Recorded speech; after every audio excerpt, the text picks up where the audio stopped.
estava abordando aqui nos bastidores não, conversando já com o ouvinte sobre justamente esse conflito entre o governo federal e o Banco Central quando se fala das decisões econômicas, um conflito técnico, um conflito político, isso é real, não tem para onde correr. Como é que isso tem influenciado, professor, na vida das pessoas? Olha, Alex, eu acho que eu posso tentar responder a pergunta dividindo em duas partes, né? Primeiro, tem a ver com o funcionamento da política econômica de um Estado nacional, seja ele qual for, mas particularmente o brasileiro, né? O governo brasileiro, para tomar decisões que têm um impacto direto na vida econômica nacional, precisa encontrar um certo equilíbrio entre questões de ordem monetária, fiscal, né, cambial. Portanto, ele precisa ter uma compreensão de todo e, a partir dessa compreensão, objetivos a alcançar e a articulação das várias políticas de maneira que esses objetivos sejam alcançados. Isso não é o atual governo, mas qualquer governo age dessa maneira. Com a autonomia do Banco Central, ou isso é que nós chamamos de autonomia, se criou uma espécie de vínculo imediato entre o Banco Central e os interesses do mercado financeiro, não é? E os interesses do mercado financeiro passaram a ser tratados como se fossem interesses da nação, como se fossem interesses de todas as camadas da sociedade brasileira.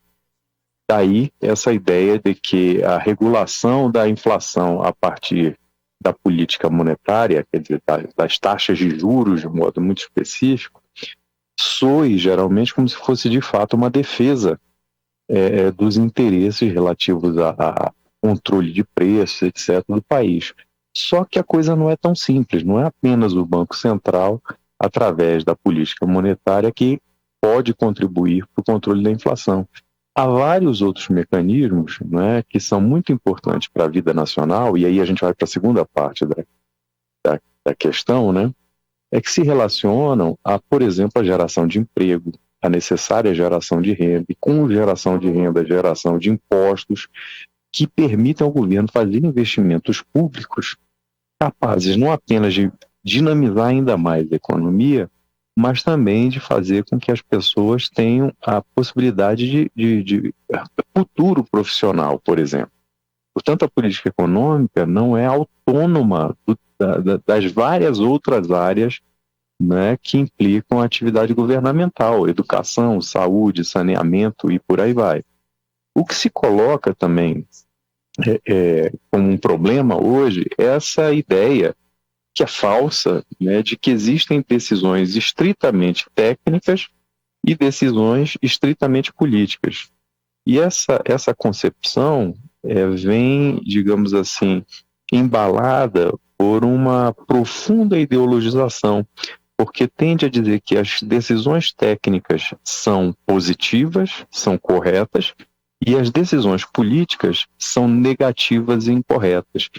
Eu diria que isso é mesmo um embuste, porque note, na medida em que toda decisão tomada por uma entidade pública tem caráter político, necessariamente, o que se deve averiguar é qual é a inspiração política, a que interesses corresponde a ou correspondem às decisões.